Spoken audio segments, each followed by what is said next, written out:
Well, a pair of new reports just out looking into America's ever-expanding waistlines. According to one study funded by the Centers for Disease Control, more than a third of American adults are considered obese today.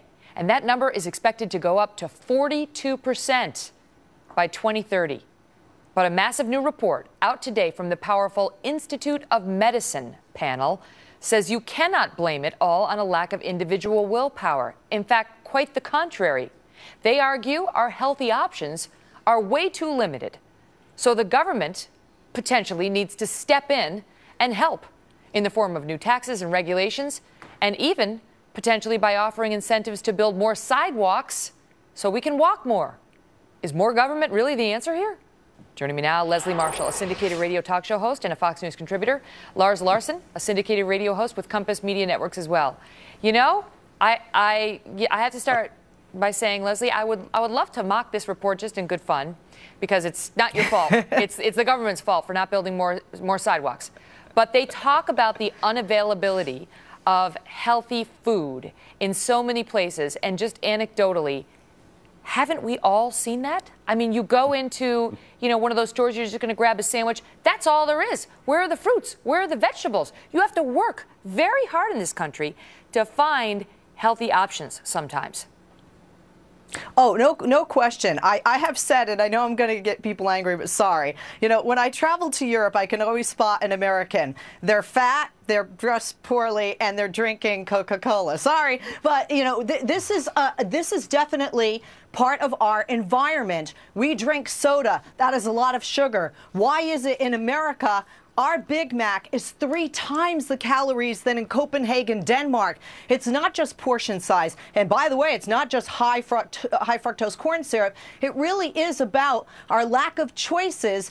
And why is it that people in France eat cheese and bread, and in Italy they eat pasta till the cows come home? They're healthier and they're thinner. They have those sidewalks and parks and trails to walk and to be healthy, and they have those healthier food options. They drink water, not soda. And this is something I do believe that perhaps if the government can do a better job, then bring them in, because we're doing a very poor job. Lars, they do point out in this report, look, yes, we need to eat less and move more, but they say when you see an increase in obesity that's so dramatic over the past 30, 40 years, they say, what changed? People, their biological existence didn't change. The environment changed.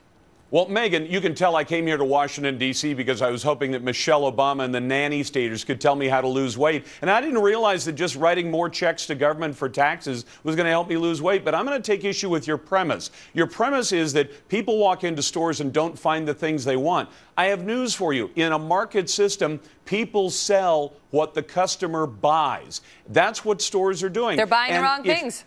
Well, Well, you can say that, but do you want the government saying we're going to prescribe for you what you're allowed to eat? That famous question about, can we really tell Americans they have to eat broccoli? No. The government should not be telling people what to eat. Now, I don't think Americans mind some information to say, by the way, that latte you're drinking every day has so many calories in it. Be aware of it. But do you really want a government where it tries to force people to eat the right things? And do you really believe this absurd nonsense that the lack of sidewalks keeps people from walking? I'm overweight. I mean, if I need to walk, you don't need a sidewalk. Can we dismiss it all, Leslie? Because according to this report, obesity is responsible for an additional $190 billion a year in health care costs, 1/5 of all health care spending. And taxpayers wind up subsidizing that to some extent.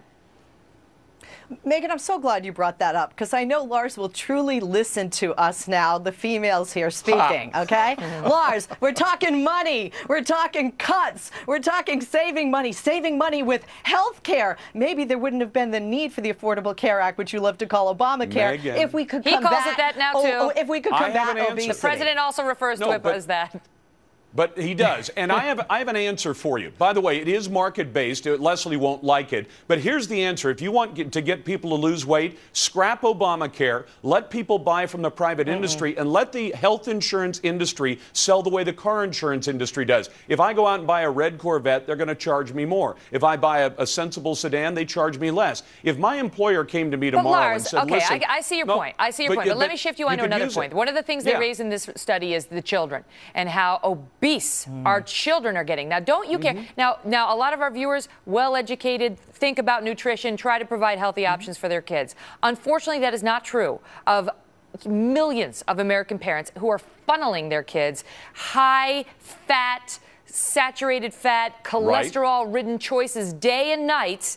And would it hurt to put a little pressure on the fast food industry and other industries to just make the majority of options out there healthy? Megan, a little pressure won't do it, and you and I both know that. If you look at this situation and say, if we just suggest to people better choices, if they currently enjoy eating fatty food, and we know that's why people like eating fatty food. Well, we can't help this generation. It's the next generation we're working on. But go ahead, even Lars. in the next generation, you're going to have to take draconian measures to basically specify to people. You want to have the Obama or whatever administration follows it hand out ration cards and say you are only allowed to feed your children so many calories or buy. That's not going to happen. All right, I got to run, but it's an interesting debate. You know, I don't know what's going to happen, but this is a big, big recommendation to a very powerful group, so we will see. Thank you very much. Thanks, Megan. See you soon, panel.